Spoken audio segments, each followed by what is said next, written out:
Umas semanas atrás eu senti algo diferente em mim. Eu senti que algo estava diferente. Eu senti espiritualmente algo mudar dentro de mim. Eu tive a percepção disso, mas eu não tive a compreensão. Na hora, eu não consegui dar palavras para o que encarnou em mim. Mas o tempo foi passando e eu fui pensando, entendendo e compreendendo o que tinha acontecido ali naquele instante, até eu conseguir dar forma a isso, externalizar e explicar. E hoje venho aqui repassar a visão para vocês de uma teoria que eu criei que mudou a minha vida. E também mudou a vida das poucas pessoas que eu contei sobre essa teoria. Bem, o pensamento que eu tive naquele instante ali foi: eu existo. Sim, eu existo. Peraí, não é só isso. Eu vou explicar pra vocês essa viagem. Pensa comigo, por que antigamente existiam muitos mais gênios do que atualmente, sendo que eles não tinham nem 1% das coisas que a gente tem hoje em dia? Vamos pegar um exemplo ali num dado período de tempo e ir avançando nessa linha do tempo. Vamos começar ali por Júlio César, o Alexandre o Grande, Sócrates, Aristóteles, que viveram na mesma época.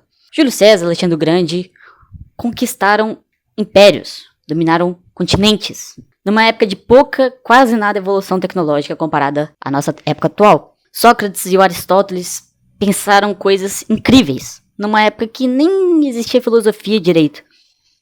Mas por que foram eles que fizeram aquilo, e não foi outras pessoas? E aí que entra a minha teoria. Naquela época, a expectativa de vida era de 30 anos. Uma criança com 10 anos já era considerada adulta, porque ela já estava em 1/3 da vida dela. Ela viu o irmão, o pai, o tio indo pra guerra e morrendo na guerra, e ela sabia que logo mais ia ser ela. A noção de tempo deles era diferente da nossa. Para eles o tempo passava de uma forma diferente. Vivendo só 30 anos, eles tinham que aproveitar o máximo tempo possível nessa época. E essas grandes personalidades desse período, Júlio César, Alexandre o Grande, Sócrates, Aristóteles, deram conta disso, ao contrário das outras pessoas que ali viveram e não entraram pra história. Isso não é só naquela época. Se você for mais além, pegar o Nicolau Copérnico, Galileu Galilei, Isaac Newton, pessoas também que entraram pra história com nenhum por cento das coisas que a gente tem atualmente. O Isaac Newton criou uma fórmula do zero, que atualmente para aplicar essa fórmula, os jovens do ensino médio têm dificuldade. E ele criou uma fórmula sem nem poder tomar um banho quente depois que ele tiver trabalhado, tiver estudado para descansar. Mas por que teve um Isaac Newton? Por que o Isaac Newton foi o Isaac Newton? Por que o Darwin foi o Darwin? Por que o Nicolau Copérnico descobriu que o Sol era o centro do universo numa época que nem telescópio direito existia? Por que eles eram eles? Porque eles deram conta disso. Mas por que eles deram conta disso e foram pessoas geniais? Novamente, porque eles tinham noção do tempo deles e eles acordaram para isso.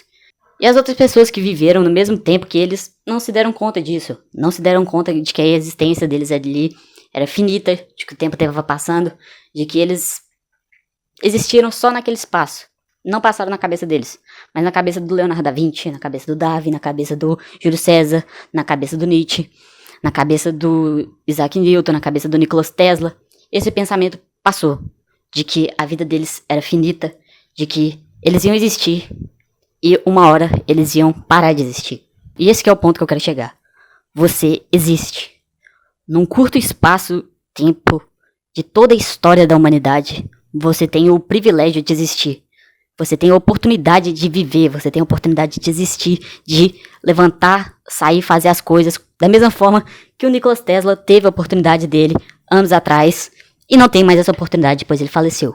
Agora pensa você no seu espaço ali, quem tá ao seu redor, as pessoas que você conhece. Cada pessoa ali tem uma história pessoal, tem a família, aí tem a história do bisavô, a história do avô, a história da tataravó. E o seu tataravô também já existiu e não existe mais. A história dele já foi escrita. O seu bisavô, se ele estiver vivo, bom, mas se ele já tiver falecido, a história dele também acabou ali. Ele viveu já, ele existiu já. Ele já esteve aqui na Terra, mas não está mais. Ele fez a história dele e os anos vão passar e ele vai ficando cada vez mais distante da história. Porque depois que acabar a nossa existência aqui, depois que você morrer, não vai ter nada mais que você possa fazer. Nada. Tudo que você deixou de fazer, tudo que você teve medo de fazer, tudo que você teve vergonha de fazer, vai servir de nada. Você existiu ali naquele espaço-tempo e tudo que você teve vergonha, teve medo, teve preguiça de fazer, não serviu de nada. Porque você não vai ter outra chance ali, acabou e você não vai poder arriscar de novo. Então, o ponto que eu tô querendo chegar é o seguinte. Viva um segundo após o outro.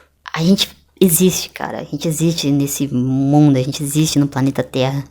E a gente tem chance de construir a nossa história. A gente tá num século com grandes invenções tecnológicas, num século que com o celular você consegue fazer milhares de coisas. E a gente fica preso em nós mesmos, a gente fica preso na nossa própria cabeça.